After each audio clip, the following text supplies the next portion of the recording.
My number one brain hack for taking notes in college classrooms and making it faster and easier and more fun and all sorts of cool stuff. Hey everyone, my name is Braden Chase.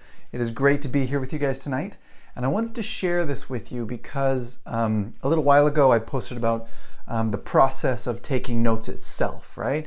We're writing something down, we're listening, the language comes into our ear, we process it, then we write it down. We listen, we process, we write it down. We listen, we process, we write it down. And I told you my story. Hey Sabrina. And I told you guys my story of how I went to college and I was taking notes in this math class, and I'm listening and writing and writing everything down. And I got to the end and I didn't understand anything. I didn't remember anything. And it was very stressful, right? It was a very hard math class for me because I was just writing things down, right? So there's this extra step that happens inside of note-taking when you are inside of a college classroom that you have to do. It's listen and then write it down. That's important. But you need to listen and then do something and then write it down. Hey Dennis. Hey Mario. And what is that thing that's going on? So I got to tell you guys another story so you can kind of understand where I'm coming from.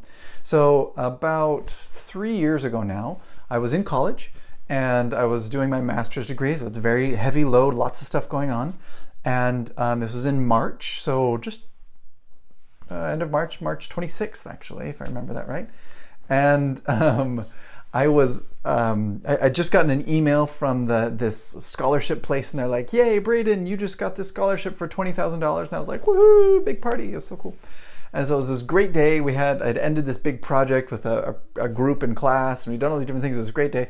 I'm riding my bike home, thinking about all the cool stuff. I'm going to spend these $20,000 to do this fun stuff, right, for my scholarship. Woo! And I ride past the library, I ride past a couple of people, say hi to people that I know, whatever. And the next thing that I remember, my wife is coming toward me and I am on the ground and I don't know what happened. And my wife takes me to the emergency room, and somehow, riding my bike, I had fallen. And I hit my head on the ground really hard on a slab of concrete. And I spent the next week and a half outside of class and outside of school, and I didn't really know kind of what was going on. I couldn't use a computer because I had these terrible headaches going on all the time. Yes, very much. Ouch. I have terrible pictures that I will not post of my entire face just kind of ripped apart here, and broke one of my favorite pair of sunglasses. It was very stressful. Looking back on it now, I could laugh, right? But when it happened, I was freaking out. Because, I was going to school, right? Education brain, I just smacked my head, right? It's like the most valuable thing I had at the moment. And it's like, I just broke it, right? It's just, this is a problem, right? What's going on? And I recovered. I went to the doctor, I went to chiropractors, I went to physical therapy, a bunch of different things. I started recovering. I'm like, okay, went back to class, went back to work, and I was functioning, doing things, but I could still feel this difficulty. It was so hard to process, so hard to understand things. And I'm like, okay, I just had a major, bike accident, huge head problem. Okay, it's gonna take me a while to get back to it. And it took longer and longer, right? The sunglasses, it's so bad. And it took all of this time, and I'm fighting with it, and it just wasn't working. Hey Ray, nice to see you tonight. And anyway, so I'm fighting with this, and I finally reach a point, I'm like, I've got to beat this. I'm in the middle of a master's program. I got the scholarship, those $20,000. I got those $20,000 because I had this huge proposal. So I had this huge, 4-semester project that I had to build. And I'm like, I can't even think straight. What's going on? This is very stressful. And I'm like, okay, what am I going to do? So I start learning and studying about the brain, trying to figure out what's going on in my head. And I learned a ton of really cool things, and it was very fun. And the part that helped me the most, particularly in my college classrooms, hi Mayada, was this, and what I'm going to show you right now. I can't show you, I'll explain it to you. And it is when we listen to something, right? Professor's talking, and we're listening, and it's coming into our ears, we have something inside of our brain that's called working memory, okay? And a lot of people use the word working memory to mean different things. So I'm going to define it here as working memory is your conscious, awareness of things right now. For the population of human beings, working memory is about 10 to 20 seconds. That's about the length of time that we have. Some people are up, 20, 22, and some people are, 8, 9, 10, 11, depending. People who are drunk are probably quite a bit farther down that. But that's the basic idea. That's your range for being aware of things and processing things. You got about 10 to 20 seconds. And what happens after those 20 seconds? It's gone, right? Unless, and this was the key, unless you do something with it, okay? And what do you do? And the key, and this is what helped me so much in my college classrooms when I had all of this brain fog, problem, headaches, pain, everything that was going on in my head, was to process through images. So it's like an extra step in here, right? Usually you listen, you understand, and then you write down what you understood, right? But that understanding thing was very difficult for me. I couldn't make it happen, right? It was very hard. So I took an extra step through imagery. I would hear and I would process what I heard through images. And then I would write down what I had seen in my imagery. Okay, so the professor's talking about, I don't know, Jupiter.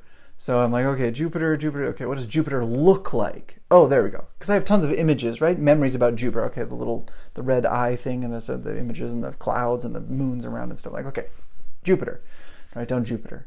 Moons, big sun, or big storm and stuff. Okay, got that. What's the next thing? Oh, now we're talking about Saturn. Okay, Saturn. What does Saturn look like? Oh, it's got the rings and it's kind of brownish, yellow, goldish thing. Okay, now I know what that's okay. And I would write down what I see and what I would process. And sometimes those images were really complex, right? I've got Saturn and electrodes and trees and highways and all this stuff kind of mixed together in these funny little pictures that don't make a lot of sense. And are like, I'm a terrible artist, right? So I can't draw any of this stuff, but I can see it, right? My brain could still function, luckily, through this imagery, right? I could still see things. And grabbing that image, hearing that information, processing that through imagery specifically, and then writing down what I saw, the imagery that I had, allowed me to process faster and remember better than just going, okay, the teacher said this is what the teacher said. The teacher said this is what the teacher said, okay? Because when I'm doing that step, just listen and write down and listen and write down, I'm not actually remembering anything. Things are going through my working memory onto the paper and then disappearing. After those 20 seconds, it's just gone. But when it comes in those 10 seconds, and I process it in those 10 to 20 seconds, and I turn it into an image, suddenly that goes from working memory into short-term or even long-term memory, right? Because I have images of Jupiter and Saturn and electrodes in my head that are in my long-term memory. So I've attached that new information directly to my long-term memory. So it sits there, right? Instantly. Not, oh, this is brand new stuff. How do I memorize these things? It's already in my long-term memory instantly. It's very, very cool, okay? And then you write that down, okay? And then your notes act as a map for your own memories. I was like, oh, it's all these memories that I already have, this knowledge I already understand, kind of organized this way with, yeah, usually the little bit of extra information that my teacher gave me, okay? See how cool that is? Now, how can you use this? Short answer, you can use it any way you think or want and however you can do it, because it is totally awesome. I just taught this to some students who are English language learners, right? They're trying to learn English. And one of the problems is that working memory, like we said, it's limited, right? You've only got about 20 seconds at most to do something. If you don't process it during that time, it disappears, whatever knowledge that was. And when you're working in a second language, in English, right, or if you're in Spanish or Portuguese or whatever, if you're in your second language, if you're processing this stuff in English, you actually have less time because your brain is doing more work to process the second language, okay? So you don't have 20, even if you're a brilliant Einstein person, you don't have 20 seconds. You've got 10, 8, 7, okay? So what you need to be doing as you do this is processing things into image, is like every 5 to 10 seconds. What does that look like? What does that look like? Write that down. What does that look like? Write that down. And then map your notes, map your brain, map your imagery onto your paper. And there's all sorts of different ways we can take notes and design that thing. That's a whole nother thing. But the key to it is the mental processing. Get the information. What does it look like? What's my story? Who are the people? Where are they? What time is it? What do the buildings look like? What color is it? Etc. Right? Process it, see it, and then take notes on what you see. That makes stuff stick in ways that no other technique can. One of the things that I learned through all of this, not Pakistan or Morocco. I've had one student from Pakistan, actually. I've never had anybody from Morocco. But I've had a lot of people from Vietnam recently and a lot of people from Japan and other countries right there. Hi, Luciani. Brazil and Mexico and etc. Germany, Poland, Russia, whatever. Okay, lots of other people. But anyway, but it's this idea, right? You've got to process it in some way. Processing that imagery helps the things to stick because your brain, this is the cool thing that I learned, 60% of your brain is wrapped around imagery, not around words, right? All the language that we have is like, a little bit bigger than, an acorn inside of your head, right? It's this tiny little thing. The other 60% of your brain is all imagery. It all runs through visual picture processing all the time, okay? And I can talk about this for hours because to me this is absolutely fascinating, but I'm going to end it right there. This is the hack. This is the tool to be able to process new information, especially when you're in like this dense learning focused thing like a college classroom is listen, process through images, write it down. Listen, process through images, write it down. And do it 5 to 15 seconds. Do it like every sentence or every other sentence. Everything that you can conceptualize into a picture, do it every single time.